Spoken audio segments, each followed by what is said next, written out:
పంచాస్యము అంటారు. విశాలమైనటువంటి ముఖం కలిగి ఉంటుంది కాబట్టి సింహమునకు పంచాస్యమని పేరు. సింహం ఎక్కడైనా ఏనుక్కి పూజ చేయడం మీరు చూసారా? ఎక్కడ చేయదు. ఎందుచేత అంటే ఏనుగు సింహాన్ని చూస్తేనే భయపడిపోతుంది. ఇంకా సింహం ఏనుక్కి పూజ చేయడం ఏమిటి? అసలు లోకంలో ఉండదు అది. కానీ శంకరాచార్యులు వారు అంటున్నారు, ఈ ఏనుక్కి మాత్రం సింహం పూజ చేసింది అన్నారు. ఏ ఏనుగు? విఘ్నేశ్వరుడికి. ఆయనకి మరి ఏనుగు ముఖం కదూ. ఈ ఏనుగు ముఖం ఉన్నవాణ్ణి సింహము పూజ చేసింది. ఎప్పుడు పూజ చేసింది? ఎక్కడైనా ఉందా అలాగా? అంటే అందులో ఒక పెద్ద రహస్యం దాచారు. పంచాస్యము అంటే విశాలమైన ముఖము కలిగినది అంటే జంతువుగా సింహానికి అన్వయం. 5 ముఖములు కలిగిన వాడు కూడా ఒకడు ఉన్నాడు. ఆయన పరమశివుడు. పరమశివుడికి ఒక్కడికే 5 ముఖాలు. సద్యోజాత అఘోర తత్పురుష వామదేవ ఈశానములు అంటారు.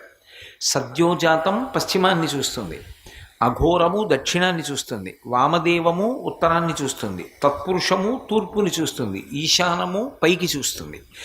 5 ముఖాలతో ఉండేటటువంటి వాడు ఒక్క పరమశివుడే. అందుకే పంచాస్య అంటే 5 ముఖములు ఉన్నవాడు అంటే పరమశివుడికి అన్వయం ఆ నామం.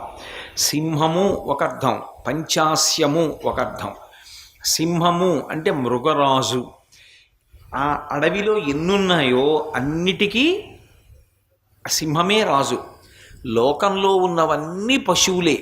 మనందరికీ సార్వభౌముడు పరమశివుడు. అందుకే ఆయనకి పశుపతి అని పేరు. ఖట్మండులో పశుపతినాథలింగం అంటాం. ఆయనకి పశుపతి అని పేరు. పశుపతి అయినటువంటి 5 ముఖములు కలిగినటువంటి శివుడు విఘ్నేశ్వరుడికి తండ్రి. లోకంలో తండ్రిని కొడుకు పూజ చేస్తాడు, కానీ విఘ్నేశ్వరుడి విషయంలో కొడుక్కి తండ్రి పూజ చేశాడు. ఎందుకు పూజ చేయవలసి వచ్చింది అంటే ఆదౌ పూజ్యో గణాధిప అని ఆయనకి పేరు. విద్యాగణపతి అని ఒక గణపతి స్వరూపం ఉంది లోకంలో. మిగిలిన వాళ్ళెవ్వరికీ లేనటువంటి పూజ ఒక్క విద్యాగణపతికి మాత్రమే చేస్తారు. మామిడి పువ్వు ఉంటుంది చూశారు, వసంత ఋతువులో వస్తుంది మామిడి పువ్వు. ఆ మామిడి పువ్వుతో పూజ చేస్తారు విద్యాగణపతికి. రసాలము మామిడి పండు పేరు, రసాలము భగవంతుడి పేరు. అందుకే రసాలము మామిడి పువ్వుతో విద్యాగణపతికి పూజ చేస్తారు. పూజ చేస్తే అపారమైనటువంటి విద్యని అనుగ్రహిస్తాడు ఆయన అని లోకంలో ఒక పెద్ద విశ్వాసం, శాస్త్రవాకు. అటువంటి విఘ్నేశ్వరుణ్ణి శివుడు పూజ చెయ్యాలి. ఎందుకు చేయవలసి వచ్చింది అంటే ఆయనే వరం ఇచ్చాడు. ఒకప్పుడు మామిడి పండు చేతికిచ్చాడు. చేతికిచ్చి ఇవాళ నుంచి నేను విఘ్నములకు నిన్ను అధిపతిగా చేస్తున్నాను. ఎవరైనా ఏదైనా పని చేద్దాం అనుకుంటే ఆ పని జరగకుండా అడ్డు ఏదైనా వస్తే దాన్ని తొలగించగలిగినటువంటి శక్తి నీకు ఇస్తున్నానన్నాడు. ఇప్పుడు విఘ్నాధిపత్యాన్ని పొందాడు విఘ్నేశ్వరుడు. విఘ్నాధిపత్యాన్ని పొందినటువంటి విఘ్నేశ్వరుడికి తండ్రి అయినా కూడా శివుడు, ఆయన కూడా లోకమర్యాద కోసం ఏదైనా పెద్ద పని మొదలు పెడితే విఘ్నేశ్వరుణ్ణి పూజ చేసి తప్ప ముందుకు వెళ్ళకూడదు. ఒకవేళ విడితే ఆ పని జరుగుతుందా జరగదా నిరూపించాలనుకున్నాడు. నిరూపించాలనుకుని ఒకసారి పరమశివుడు ఒక పెద్ద కార్యాన్ని తలపెట్టాడు. త్రిపురాసురులు అని 3 రాక్షసులు బయలుదేరారు.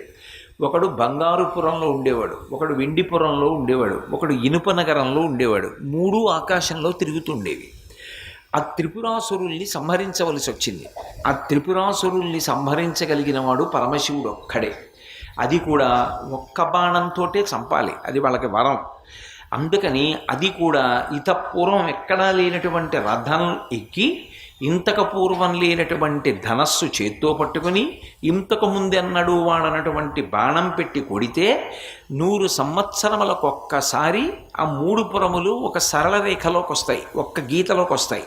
అప్పుడు దేవతా సార్వభౌముడైనటువంటి వాడు బాణం విడిచిపెడితే ఆ బాణపు దెబ్బకి మేము పడిపోతామని వాళ్ళు వరం పుచ్చుకున్నారు. ఇప్పుడు ఆ త్రిపురాసురుల్ని సంహరించాలి. లోకంలో ఎక్కడా లేనటువంటి రథం ఒకటి కావాలి. ఎక్కడి నుంచి తీసుకొస్తారు రథం అంటే భూమిని అంతటినీ రథంగా మార్చారు. మార్చి సూర్యచంద్రులు ఇద్దరినీ దీనికి చక్రాలుగా పెట్టారు. వేదములను గుర్రాలుగా చేశారు. ప్రణవాన్ని, ఓంకారాన్ని ఆ గుర్రాల్ని తోలేటటువంటి కొరడాగా చేశారు. చేసి సరస్వతీదేవి ఆ కొరడాకి తాడుగా మారింది. సాక్షాత్తుగా చతుర్ముఖ బ్రహ్మగారు కూర్చుని ఆ రథాన్ని తోలుతున్నాడు. పరమశివుడు లోపల కూర్చొని ఆ త్రిపురములను కొట్టడం కోసం ఇంతకు ముందు లేని ధనస్సు పట్టుకోవాలి. అందుకని మేరు పర్వతాన్ని ధనస్సుగా మార్చి పట్టుకున్నాడు. సర్వం శ్రీ ఉమామహేశ్వర పరబ్రహ్మార్పణమస్తు. స్వస్తి.